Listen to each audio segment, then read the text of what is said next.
Ted.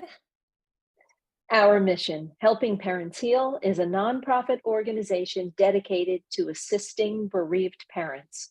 Through support and resources offered, we aspire to help individuals become shining light parents, meaning a shift from a state of emotional heaviness to one of hopefulness and greater peace of mind. Helping Parents Heal goes a step beyond other groups by allowing the open discussion of spiritual experiences and afterlife evidence in a non dogmatic way. Helping Parents Heal affiliate groups welcome everyone, regardless of religious or non religious background, and encourage open dialogue. Attendance at all Helping Parents Heal meetings is voluntary. All discussions that take place at affiliate led meetings are confidential. We hope that participants will learn from and share with each other. Zoom meetings run by leadership are not confidential. These meetings typically feature guest presenters and are posted on YouTube so that affiliate members worldwide can watch and benefit. Neither type of Helping Parents Heal meeting is designed to replace traditional therapy or spiritual counseling. Helping Parents Heal offers a wide variety of speakers, allowing parents to learn about many possible ways to heal. This includes presenters covering progressive topics such as afterlife evidence and connecting with our children who have passed. The views expressed by our guest speakers may or may not reflect the opinions of Helping Parents Heal leaders and members, so we ask that you take from their presentations whatever may benefit you personally. Welcome, everyone. We're so glad you can join us this evening. We're all in for a treat being in the presence of Jeffery Olsen. We are in for a treat. He is amazing, and he's also a very good friend of Irene and myself. He's just a super nice guy. And anyway, I'm going to read his bio so that you know a little bit more about him. Jeffery Olsen is a #1 international best-selling author who inspires audiences globally with his intriguing story of perseverance and inner strength. After a horrific automobile accident took the lives of his wife and youngest son, also inflicting multiple life-threatening injuries to Jeff, including the amputation of his left leg, he found the courage to survive over 18 surgeries and eventually heal both physically and emotionally. At the time of his accident, Olsen had an incredible out-of-body and near-death experience, bringing him insights not common in today's world. Jeff has integrated these experiences into everyday life, inspiring others to embrace the beauty around them and choose joy in everything they do. His latest book, Where Are You?, is a collaboration with his oldest son, Spencer, who also survived the accident at the age of 7. They have captured in a simple and powerful way their healing journey through the innocent perspective of that 7-year-old child. Where Are You is a heartfelt book for all ages and perfect for anyone who has a loved one in spirit. Among Jeff's many accomplishments, he is most fulfilled by simply being a husband, father, and friend. And so to learn more about him, you can go to www.envoypublishing.com at Jeffery Olsen. I'll put that in the chat box. I just also want to say that this is one of my favorite books by Jeffery Olsen, knowing it's just absolutely amazing. He's also written I Knew Their Hearts and Beyond Mile Marker 80. So without further ado, please join me in welcoming Jeffery Olsen. Welcome, Jeffery. Elizabeth, thank you. You and Irene are so good to me, and it's just such an honor to be with you all. That the bio sounds so, flattering, I suppose. Really what I am is I'm simply one of you. I'm a shining light dad, and I love being with this group, and Helping Parents Heal has been so good to me, and have actually, supported so many in their healing journey through grief, through the shock, through the healing, through the, in honesty, do we ever get over it? I don't think you ever get over it. I believe you get used to it. And it's been 26 years for me, 26 years as of Easter since our accident. And I still shed tears, but the tears are not as bitter as they used to be. They're beautiful memories, they're beautiful connections, and there's still tears of missing and the what ifs. And I trust that you all get that. You get that.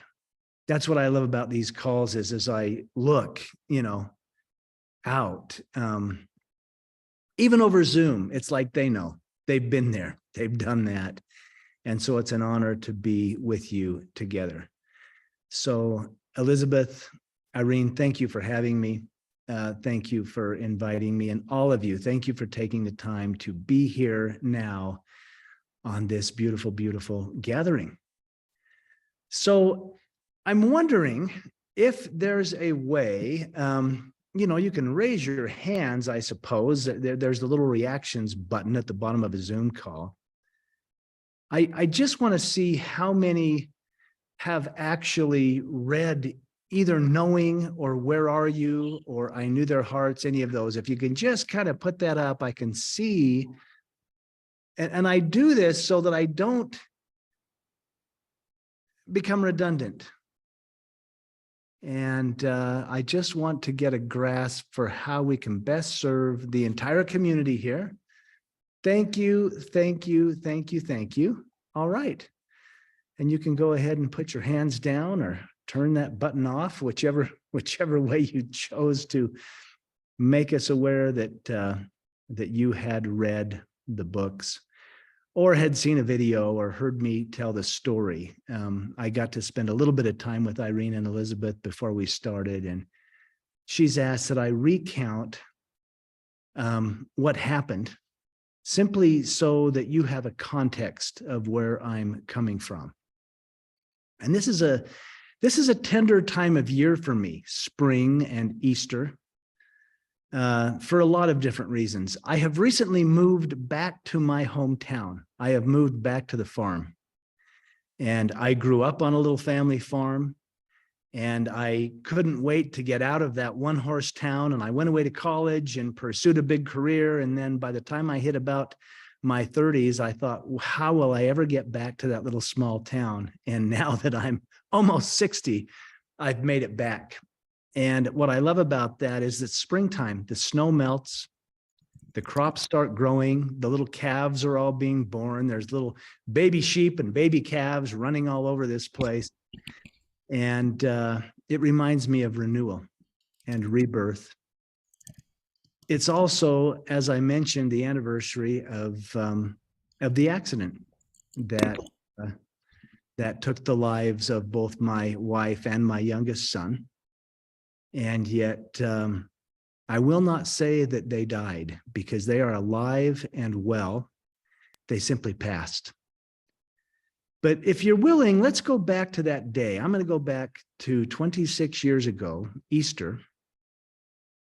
And these things are literally engraven in my heart. These are beyond memories. These are things that I will never forget. And they become so powerful in hindsight. We had family traditions at Easter time that we would hard boil eggs, and then we would color the eggs so they were bright colors, and we'd take them out and hide them in the garden and around the house, and the kids would get up and find Easter eggs. And that's what we had done on that Easter, and watching the boys gather up their eggs. Spencer, my oldest son, who also survived the accident, was only 7 at the time. And he was all about the toys, because we hid some little toys in Easter baskets, and he was doing that. Griffin, my youngest, he was just learning to walk, and he was just saying his first words. And so he was all about finding these eggs. And, he would toddle about and fall down and crawl a little bit and pull himself up and walk a few steps. And he was slobbering, as toddlers do. And he would grab these colored eggs and he would bring them to me. And he'd hold them out, and he was only saying a few words, but he would say, "Dad, ball." He was calling the eggs a ball. And I'll never forget that. As we had Easter dinner, he had found a cupboard, kind of in the dining room, grandma had dishes and things in a cupboard, and the cupboard was empty because all the dishes were out for dinner. And he would crawl in the cupboard and then pop it open and play peekaboo with us in the cupboard as we had dinner. And it was a beautiful family gathering. We had driven to southern Utah where my wife's parents were to spend that weekend. And when Monday rolled around, it was time to come back home. And gosh, we had breakfast, we hugged everybody, and we loaded up the car, and I buckled the kids in their car seats. And Tamara, my wife, climbed in the car, and there was Grandma and Grandpa waving on the porch the way they do. And I was literally pulling away from the curb. And Tamara said, "Stop, wait." I thought she had forgotten something, and I put the car in park. And she said, "I've just got to go say goodbye to Mom and Dad one more time," as her parents were there waving. And I watched, and I noticed as she got out of the car and she went and not only hugged her mother and father, but she kissed them both. Now, I'll admit, in the moment, I thought, oh, women, we've hugged, we've said goodbye, I've got to get on the road. Why are we doing this? But noticing that and watching her hug and kiss them, and then she joyfully came back and jumped in the car. It's the hindsight of that as the day rolled out, that literally was the last goodbye, at least in this form. I put the car in drive, headed for the interstate. I cranked the cruise control up to about 75 miles an hour, which is as fast as I could legally go. I was hurrying to get back home and back to work. And I was thinking about all the things I would be missing. I would be a day late. I had so many things to do. And there's another moment I won't forget. And I point out these moments. I've realized life is nothing but a string of moments. It's like a string of pearls. There's a moment and the next moment and the next moment and the next moment. And some are joyful, some are painful, and some are simply memorable. But there was a moment as I drove the car, as I was going quickly, and I glanced. When I say moment, I seriously mean like a glance. I just looked in the rearview mirror to check traffic, just to see what was going on. And in that moment, it's almost like time stood still. As I glanced at traffic, if there was any traffic behind me, I just noticed Griffin, my little miracle boy. We'd been told we may not have more children after Spencer was born, but he had come. And I noticed him sleeping peacefully in his car seat. And in that glance, it's like I felt him. I thought, there's our miracle boy. We were told we'd never have more children, and there he is. And I noticed details about him. I noticed the way his hands were kind of folded on the little car seat tray, and I noticed how long his eyelashes were. And I thought, what a beautiful boy. And at the same time, I could hear Spencer, my 7-year-old. He was playing with toys he had gotten for Easter behind me and making all the joyful noise of a little boy. And I thought, what a kid. I mean, he still is. He's now a grown man and he's married. He was my best buddy then. He's my best buddy now. We recently built a chicken coop. He's moved up here near me, and we've got little baby chicks for Easter, and we built a chicken coop for him. And I glanced over too at Tamara, my wife, and she had also reclined her seat and was sound asleep, but she was still holding on to my hand. And it was this absolute moment, again, of gratitude, just a moment of gratitude. I thought, wow, look what I'm surrounded with. What did I do to deserve this? So joyful. You know, she was holding my hand. I mean, 10 years into a marriage, two children later, we were both neck deep in our careers. She was a high school teacher. I was a marketing and advertising executive, a creative director. And I thought, she's still holding my hand. Just like she did on our first date when I had a couple extra bucks as a starving college student and took her to a dollar movie. They used to have dollar movies in Logan, Utah. Anyway, I'll never forget that. This moment of absolute gratitude. And of course, then my attention was back on the road. And it was probably an hour or so after that it all came apart. There was reports of crosswinds, heavy crosswinds, maybe blowing over 100 miles an hour. I do remember it being very windy. There was reports of a red pickup truck driving erratically on the interstate. I don't recall that. And I believe the hardest part about telling this story, I believe what happened is that I may have dozed off at the wheel. I think I may have just nodded off. You know, a young father, I was 33 years old, working those 14, 16-hour days and taking a weekend off to spend a little bit of time with the family, trying to run a business. I'm not making excuses. That's life. And I think I may have just nodded off. And in doing so, I swerved to the right, I overcorrected to the left, and I lost control of the car. And the car began to roll, not off the road, but down the road on that concrete at 75 miles an hour. They say the car rolled no less than 6 to 8 times. I blacked out for that. But when the car came to a stop, I was fully conscious. The first thing I heard was my son, Spencer, my 7-year-old, crying hysterically in the back seat. I heard him crying, and I thought, I've got to get to my boy. I've got to get to my son. And that's when I realized that I could not move. I was pinned either to the floorboard or the seat. I couldn't tell. There was all the broken glass, the rancid smell of gasoline. I was unaware of my injuries. I knew I was in pain. I was struggling to breathe, and I felt as if I was going to lose consciousness. I'm like, wow, I'm going to pass out. What had actually happened is both of my legs had been crushed.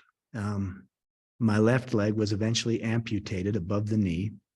My back had been broken in 2 places, ironically not damaging the spinal column. My rib cage had been damaged. My lungs were collapsing. My right arm had almost been torn off, and the seatbelt had cut through me and ruptured all my intestines. I was a mess, but I was unaware of any of that. All I knew is my son's crying. I've got to get to my boy. And that's when I realized that no one else was crying.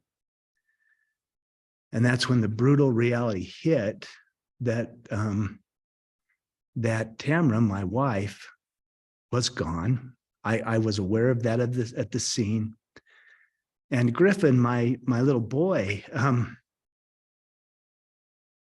couldn't hear him crying, and Spencer was crying, and I was attempting to locate where he was, even though I really couldn't move. And what had happened is his car seat had broken apart, and he had been ejected from the car. And yet I was aware of that. And I mean, my heart screamed out, where's my little boy? And it's almost like spirit just came back saying, he's gone. So I knew at the scene of the accident that both my wife and my youngest son were no longer with us. It was the worst hell a man could be in. Here I was pinned. I was losing consciousness. I could hear my hysterical 7-year-old I couldn't get to, and I knew half the family was passed, and I was driving the car. the panic and the guilt. Can't I have those 3 seconds back? What happened? What happened? And that's when I suppose the accident killed me too, because in that darkest moment, light came. Light came and surrounded me. Tangible light came and came around me. And I suppose what was happening is my soul was leaving my body.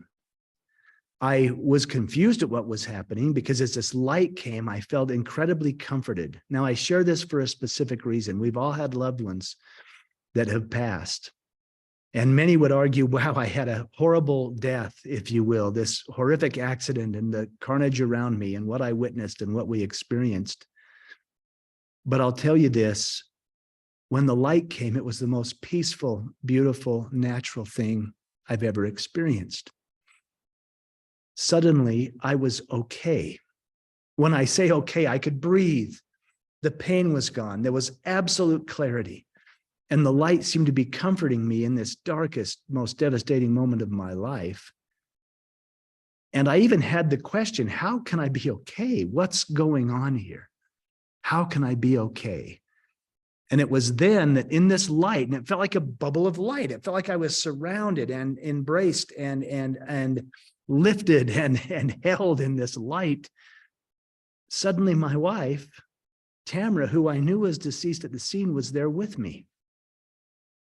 And I was aware of her injuries at the scene of the accident. I could see that because she was right there. But when she came in this light, she was absolutely gorgeous. She was perfect. There was no injuries. She was radiant. And yet she was emphatic. She said, Jeff, you've got to go back. You've got to go back. You can't come. You can't stay. And we literally began having a conversation. We had a conversation about if I stayed with her, Spencer would be orphaned. And she didn't want that. And I suppose I made a deal. I was going back. And I learned a lot about choice in that moment, because here I was looking at the woman I loved more than life. And yet I knew I had a little boy in the backseat of that car. And I made a choice. We made a choice that I was coming back, and I knew she wasn't going to be. Now, Griffin, my son, was not there in that instance. But as I said, the most profound goodbye I'll ever say, I suddenly found myself, or my soul, wandering around the hospital. Now, I have no concept of time in this bubble of light. I later found out that people arrived at the scene, emergency, crews were sent. They were able to take care of Spencer, who was banged up pretty good, but he physically walked away from the accident. Emotionally, he thought the whole family was gone. I had to be extricated from the car, and because of my injuries, I was airlifted or life flighted to the nearest level 1 trauma center. I didn't know any of that. I knew I'd crashed the car. I knew I'd said the most profound goodbye I'll ever say. And here I was wandering about this hospital, encountering the doctors, the nurses, the patients, the families of the patients. And when I say encountering them, I was so aware.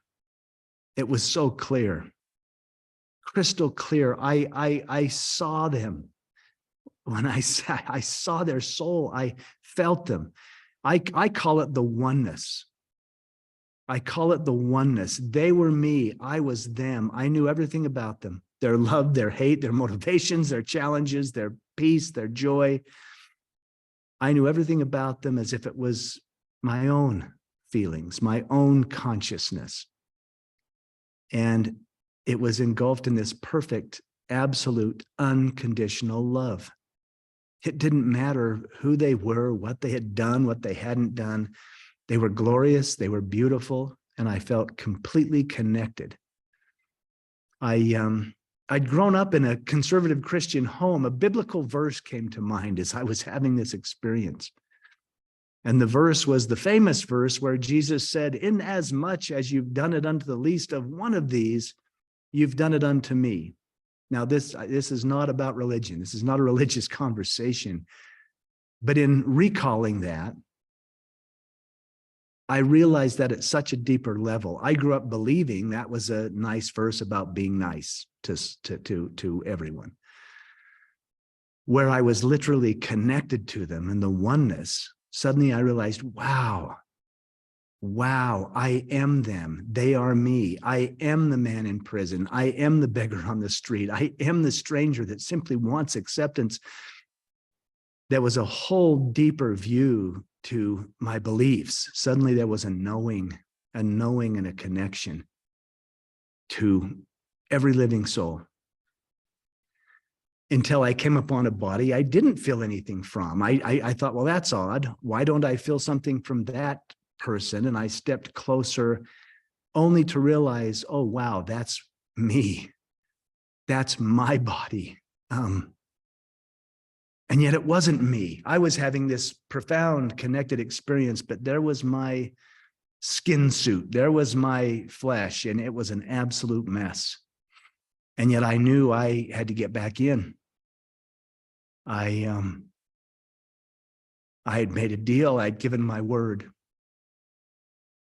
I'd looked that beautiful woman in the eye that had married me and put up with me, that I would come back and raise our boy. And I knew I had to get back in that body.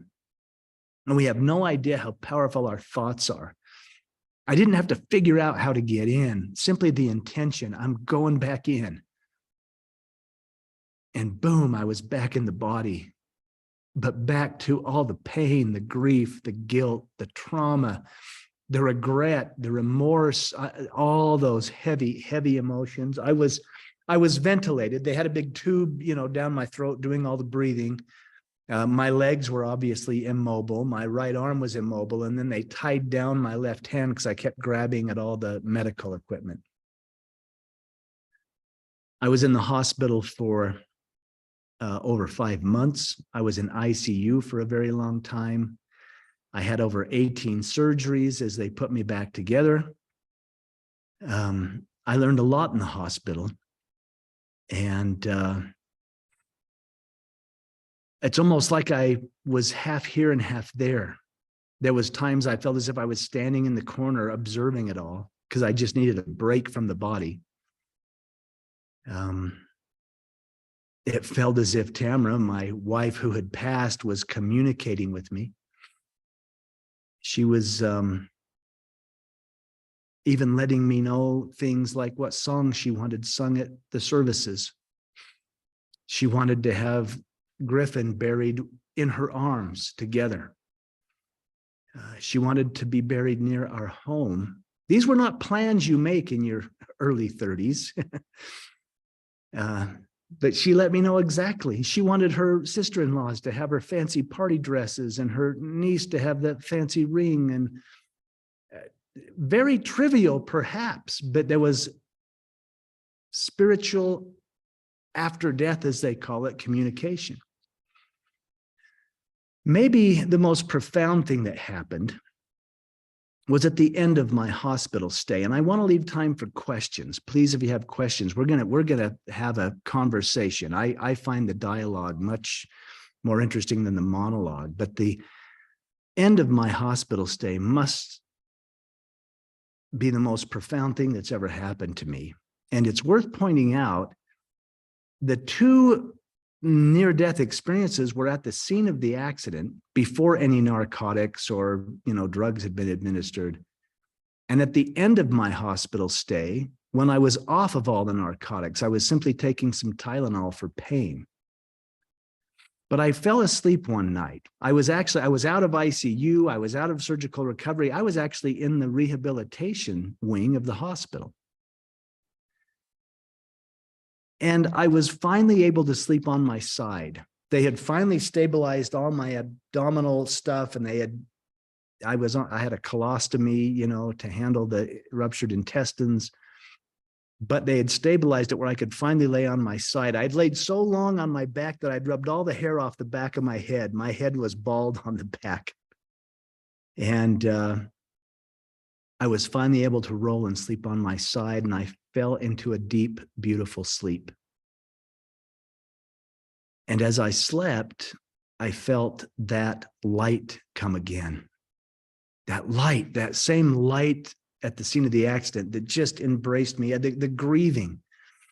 I was grieving so miserably about Griffin and about Tamara and what had happened, and even Spencer, so worried, and this light came and it calmed me. It felt like I was rising above the hospital bed, except this time the light dispensed, it went away. And I was in the most beautiful place. You know, I speak of the springtime here in the mountains and the farm and the babies being born, but there was nothing in this realm that I can compare to where I was. It was magnificent. People have said things like heaven, the other side, the spirit world. There's only one word in my language that comes close to what I was experiencing, and that was I was home. I was home. I was so familiar. I was whole. I began to run. I had both legs and both feet, and I began to run. And I was thinking, I'm home. It was so embracing, so familiar. And as I was joyfully experiencing that, I had the knowing that I wasn't there to stay. And at that same time, this corridor seemed to appear to my left. I knew intuitively I'm to go that way. And I did. I began to work my way down the corridor. And as I did, at the end of the corridor was a crib. Now, Griffin, my little boy, was just a toddler. He was still sleeping in a crib at the time of his passing. So I raced to this crib and I looked in it. And there was my little boy. There was Griffin, and he was sleeping as peacefully and as beautifully as he was as when I glanced in the rearview mirror. In fact, I noticed the details. I noticed how his hands were laying. I noticed how long his eyelashes were, and I swept him up in my arms. And this was so profound because have you ever picked up a sleeping child? I mean, there's a weight and there's a heat to them. And that's what I was experiencing. I knew I was out of the body, but the experience was so physical. I picked him up and the heat and the weight, and I held him close, and he was solid against me. And I could feel his breath on my neck. I leaned over and I smelled his hair. I don't know if you've ever smelled the hair of a loved one. It's like, this is my boy. This is my boy. And I began to weep as I held him, just marveling that I really get to hold him. Do I really get to say goodbye to him too? And as I held him, this presence was behind me, this powerful, overwhelming, wise presence. Based on my upbringing, I thought, that's God. That's God, and I'm in so much trouble. I had grown up believing that God was going to judge me, and that I was probably in trouble, and here I was holding my little boy, and I knew that he was there because I had crashed the car. His life was cut so short because I had dozed off and lost control, and this presence was coming closer and closer, and the guilt bubbled up, and the presence was so close. I had the thought, I hope I can be forgiven. And as I had that thought, a profound thing happened. My thought was, I hope I can be forgiven, as I held my little boy. And then I felt these divine arms wrap around and just hold us. And that's when the lid came off. There was this downpour of truth and knowledge and peace and beauty. The first communication, if you will, and it wasn't, I mean, there was a voice that spoke to me, but there was so much more. But the first communication was, there's nothing to forgive. Everything is in perfect divine order. Now I thought, how can that be? And yet then my life began to appear before my eyes, like they say, well, your life appeared. I've learned now it's called the life review. I saw the divorce of my parents. I saw the insecurities that caused in me. I saw the way my brothers had shown up in my life in such a powerful and supportive way. I saw things and I said, oh, that was a mistake. I didn't mean to do that. And the beautiful being that held me said, there are no mistakes. What did you learn from it? And I even saw things I said, that was wrong. And I knew that was wrong. And I did it anyway. And the being that held me said, that's your judgment of it, not ours. We love you. You are as precious and beloved and glorious to us as the little boy you hold. And it was a very personal experience, but it was so multiplied. Here I am holding my son, who to me is perfect and divine and beloved and all of that. And God was communicating, that's how I feel about all of you. You're my child, every single one of you. And you are celebrated by the entire universe. And I got it, because here I was holding my boy, and that's the love I had for him, but it was multiplied. And it was a personal experience, as I said, but I knew it was true of every living soul. And I also learned about choice. As God held me, I was told, you can be mad at God your whole life, and that's okay. We love you anyway. Or you can be mad at yourself your whole life. You can beat yourself up in guilt because you were driving the car, and that's okay. We love you anyway. But I was given a third choice, which was very profound. I was told, you can give your son. You can hand him over. You can let go. You can trust and give your son. And then it won't feel like he was taken from you. You can exercise your will. Now, again, given my conservative Christian upbringing, I'm like, my will? I thought it was your will be done. And the being that held me said, my will is your will. That's how much you're loved. My will has always been that you have free will, and you can give your son to me and exercise your will. And in all that love and all that peace and all that beauty, I kissed my little boy and I handed him over. I gave him to God, if you will. And then I woke up, or came to myself, back in the hospital bed, to the colostomy bag and the amputation and the wheelchair and all that goes with it, but with a little bit different perspective. Now, to put this, I'll give you a Reader's Digest version. I mean, I grieved as miserably as anybody grieved. It's been 26 years. I still cry when I talk about it. Beautiful things happened. I was able to get well. I was able to go home. I was able to raise my son.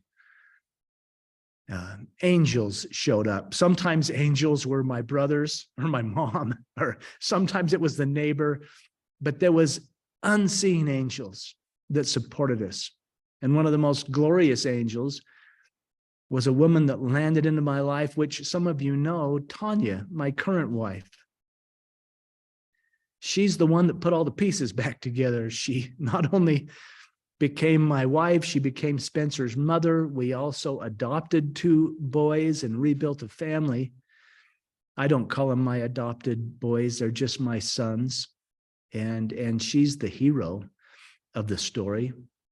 I had all kinds of guilt when I began to have feelings for another woman. This was after, years after the accident, but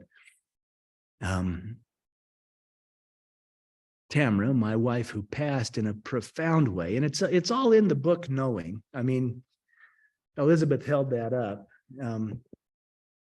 My wife, my first wife on the other side, let me know that she had put Tanya in my path, that she wasn't jealous at all, that she wanted me to choose joy. In fact, she even said they still keep their personality and sense of humor. She said, Jeff, you're a pretty good dad, but you are a lousy mom. And my little boy deserves a good mother. And anyway, Griffin has even come to me in dreams and visions. It's all in knowing. And he's let me know that he's my guardian. He's got my back. And he didn't come to me as a toddler in the dream. He came as a magnificent young man. Spencer grew up and he never had a near-death experience. He didn't have these out-of-body things. His mother had passed, his brother had passed. He didn't have any of that. He had to navigate this as the innocence of a 7-year-old child. In fact, we had interesting conversations as he grew older in adolescence where he said, Dad, I've beat my knuckles bloody on that thing you call God, and the door never opened. I never got anything. And he and I have recently collaborated on a children's book. Spencer's full grown now. He's 33 years old. He's the age I was when I had the accident. And he wanted to write a book for kids.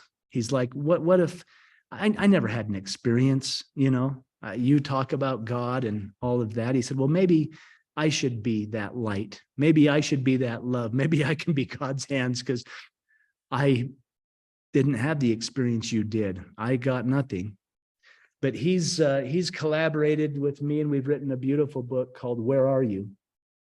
And I don't want to sit and plug books, but he wrote that in such a beautiful way from the innocence of a 7-year-old. Where are you? You know, you're not in the kitchen, you're not in the garden, you're not in the stars. Where are you? I can't find you. And yet it covers his beautiful journey of how he finally came to terms with the passing and realized that our loved ones live on in us. They're alive because we're alive. And they honor us as we honor them and in our choices and in our lives and the way we treat other people. It's a beautiful little book. And we were thrilled when it became an international #1 bestseller. We had no idea. You know, some guys fish, some guys golf, some guys work on cars. We wrote a book together and we're thrilled that people have embraced it and it's assisting them. But Elizabeth, Irene, let's open it up for questions and you can ask me anything. I'm an open book. I won't have your answer. I can tell you my answer. I can share my experience. I promise you have your answers and they'll come. But I would love to spend time having a dialogue at this point, if that works, and we could just, we can have a conversation. Well, we have so many people writing in the chat box about how wonderful your talk is. People are saying, my goodness, oh my heavens, Jeffrey is so relatable. Bless you. I don't know if I could have done it. Anna is saying, me neither. I read your book knowing I highly recommend it. It's beautiful. I cried, but kept on reading it and so learned so much from you, Jeff. Sherry is saying, how beautiful to think that we can hold our children again when we transition to be with them one day. Let's see, love the book.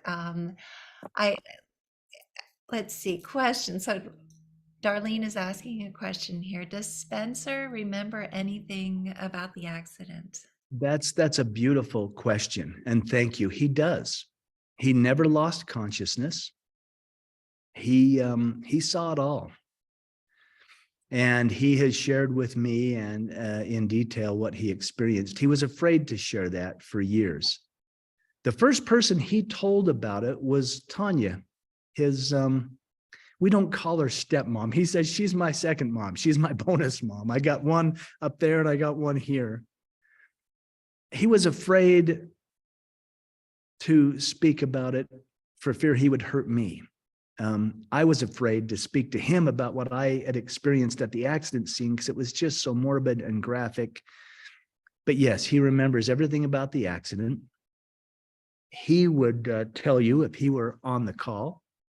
And he'd be happy to come on the call. He loves this group too. He would tell you that he heard his mother scream out and reach for the wheel, and that's when the car began to roll. He said everything went into slow motion for him.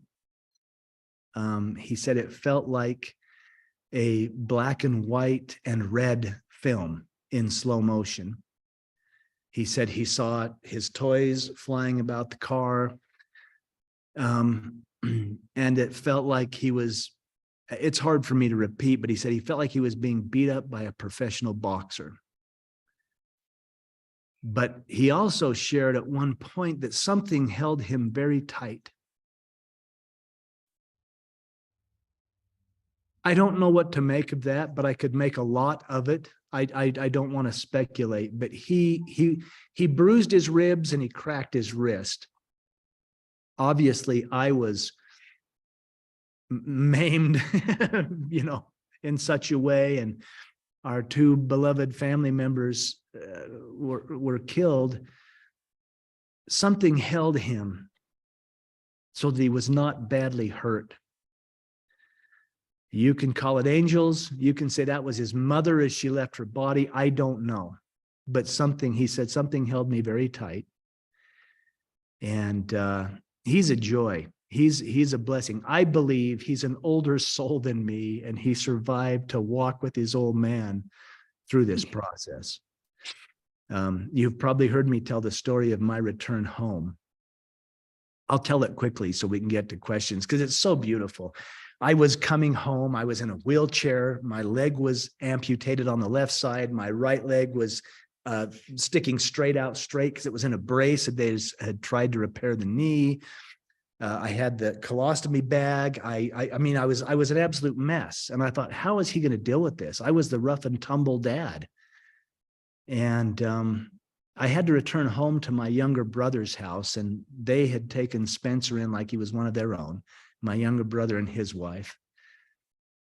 And as we returned home, and my brothers were there, they literally had to lift me out of the car and put me into the electric wheelchair that I could drive with my one working left hand. My right arm was still all up in a sling. It was a mess. And there's Spencer looking out the window as we arrived at the house, watching his uncles, my brothers, lift me, his dad, into the wheelchair. And as I began to navigate toward the house, and they were emphatic, you got to do it yourself. They'd built me a ramp that I could drive the electric wheelchair up. Spencer came out of the house and he ran toward me, and I thought, how is he going to accept this? And he ran right past me. And I thought it's too much. I mean, look at me. I'm busted. I'm broken. I'm half a man sitting here in the chair. And so I began driving forward and turned to navigate up the ramp my brothers had built. And I just looked over my shoulder to see where he had gone, and he had actually run across the street. And he was knocking on all the neighbors' doors, and he began to shout, come out, my dad has made it home. Come see my dad. And anyway, he and then he did run and he threw himself on my lap, which just about killed me because I still had all the sutures down the front of me from the abdominal repair. And we had a really beautiful conversation. I said, I'm going to be like this for a while, son. I'm going to work really hard to get well. Are you going to be okay? And we still laugh. He's now 6'2" and a grown man, but he said, Dad, if you were nothing but a puddle of blood, he said, I would still love you. And in that moment, this is why I wanted to share it. I mean, here I was broken emotionally and physically in a wheelchair, but I was holding my surviving son and somehow having his unconditional love as I held him on my lap was no less divine than being in that other realm, holding my son that had passed and being in God's arms, experiencing that unconditional love. It's like heaven was right here. There was nowhere to go. There was nothing to become. There was perfection. There was home. There was heaven right there in a wheelchair, holding my boy. And he brought that. He's an incredible young man. Anyway, thank you for asking. He remembers. He's worked through it. He's done amazing things. He's so compassionate. He's been working with Big Brothers Big Sisters. He wants to be a shining light sibling. Well, he is one. He's reached out and said, whatever I can do to serve. He does rock and roll music with kids as therapy. And his job is he's a journeyman electrician. He is wiring and bringing light. And I said, there's no precedent. You're an electrician. You're bringing light to the world in everything you do. Anyway, that's a long answer, but thank you for the question. Beautiful. Could you tell us when he talked about this with Tanya? Because that's a follow-up question from Darlene. Do you know what age he was able to do that? It was quite early on. I didn't realize, Tanya came to me and said, hey, he's processing. He trusts me to talk. He began to call her mom very early on after the marriage. And I'll tell you, and this speaks to Tanya's character. They were out on the trampoline one day. We had a trampoline in the backyard, and they were laying out there looking at the stars. And I had already taken my leg off, so I was up in the bedroom, but I had the window open. It was a summer evening, and they were laying out there. And this was within the first year of us being married. And I could overhear Tanya talking to Spencer. And she said to him, and she probably conjured this up unless somewhere in her consciousness she knew this. But she said, you're such a special kid. She said, your mom and I made a deal. We made a deal that she would get you for the first 8 years of your life or so, and I would get you for the second 8 years or so until you were like a young man. Because you were too good to not share. And she had this and I'm overhearing this thinking, boy, did I marry the right woman, but they became very close, and he probably shared that. It was in the first year of our marriage, which would have been it was only about 3 years after the accident, but he held all that as a child for about 3 years.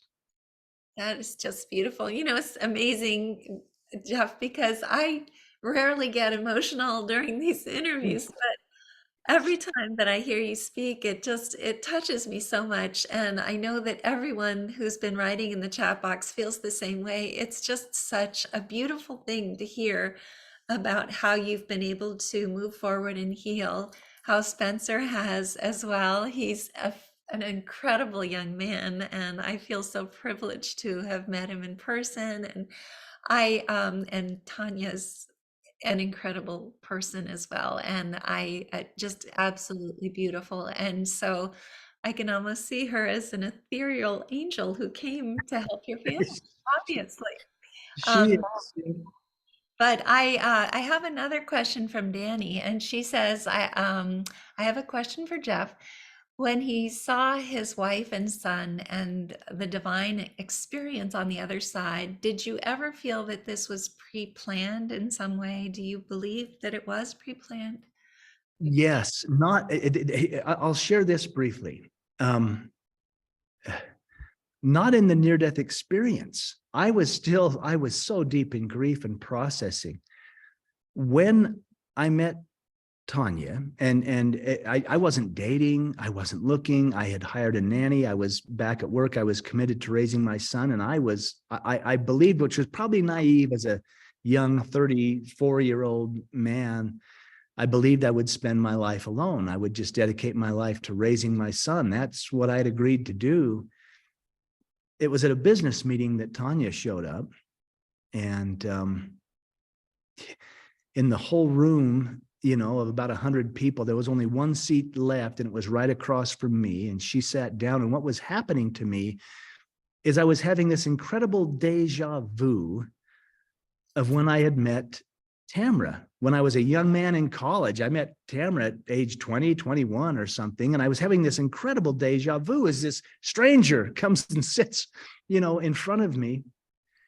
And I literally thought, I need some psychiatric help. I'm going crazy. I'm too lonely. I shouldn't be having this deja vu. What is this feeling about? And anyway, we talked, and she was moving away to Arizona, and we became friends. We went and had dinner, and because it was a long distance relationship, I mean, we'd call each other on the phone and write emails, and then she would come back and visit, or I would go visit her. And I realized I'm falling in love with this woman. Well, I had so much guilt about it. I went to my wife's grave. I went to my first wife's grave. And like I say, this was, I was walking with a cane, and I was angry. I went looking for a fight. I went to her gravesite, and I arrived, and I think I was talking out loud, but what I was saying was, how dare you? How dare you leave me? I'm wandering around on a cane. I'm attempting to raise our son, and you're in that beautiful place. How dare you?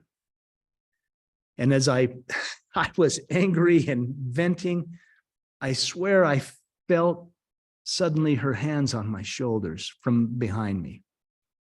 I felt her small hands on my shoulders, and I knew she was there. I couldn't see her with my eyes, but I knew she's right there.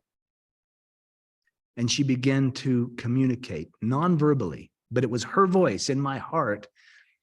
And she said, "Don't berate me. I loved you enough to leave."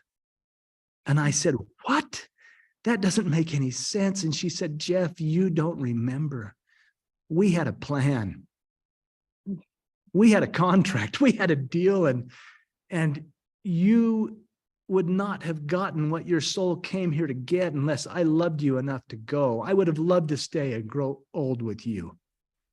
But we had a deal. We had a bigger plan, and I loved you enough to leave." And I was like, wow. And of course, I was still in a fighting mood. And I said, "Well, by the way, I'm having feelings for another woman." And she laughed at me. She literally laughed and said, "Of course you are. I know you. I know who you are. I know how you are. And I love you. And I want you to choose joy." She said, "Please choose joy." In fact, she communicated, she said, "You're holding me hostage in your grief. I can really only be as happy as you are." And she then said, "I put Tanya in your path. She's part of this big contract we had." And she said, "You can choose whoever you want, but this is a magnificent woman with a good heart." And that's when she told me, "You're a good dad, but my little boy deserves a good mom, and you're not a good mom." And that's how that played out. That's expanding on it. But based on that experience, I absolutely embrace that we have contracts, we have journeys, we have blueprints, and yet within it, we always have choice. That is beautiful. And the So whole time that beautiful. you've been speaking, actually, I have this beautiful deer that just came up and put his face right up against my bay window. I've been taking pictures of him so I can show people later on, but I know that he loves this story about Tamara and Tanya. But I wanted to ask one last question because we don't have any more time really, but this is a fascinating question. This is Christy from Seattle. She's saying, "I hope this is okay to ask, but how has your view of God changed from the God you were taught about in the religion you grew up in?"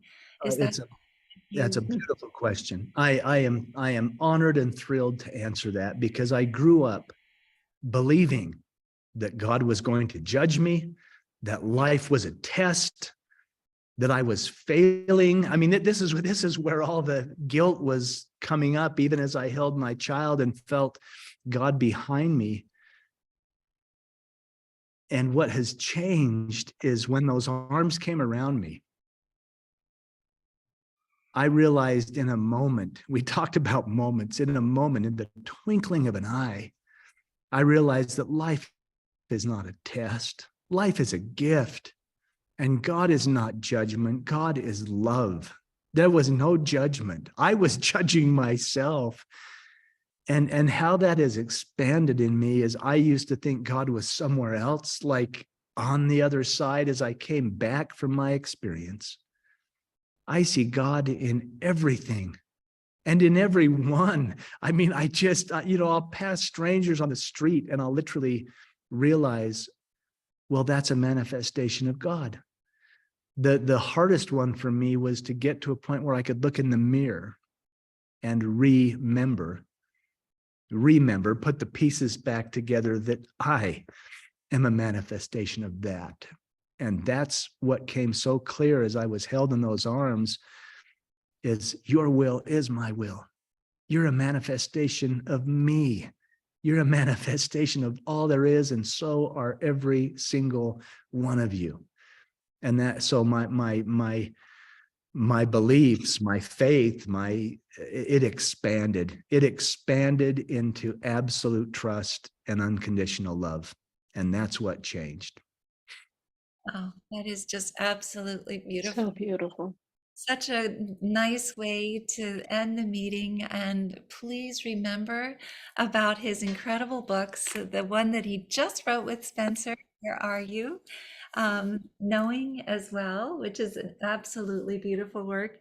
The books he wrote before were I Knew Their Hearts and Beyond Mile Marker 80. And Jeffrey is and always will be one of our favorite presenters on Helping Parents Heal. He will be presenting hopefully with Dr. Jeff O'Driscoll to tell a little bit more about the whole story, what happened in the emergency room, his experience with Tamara, well, Dr. Jeff's experience with her.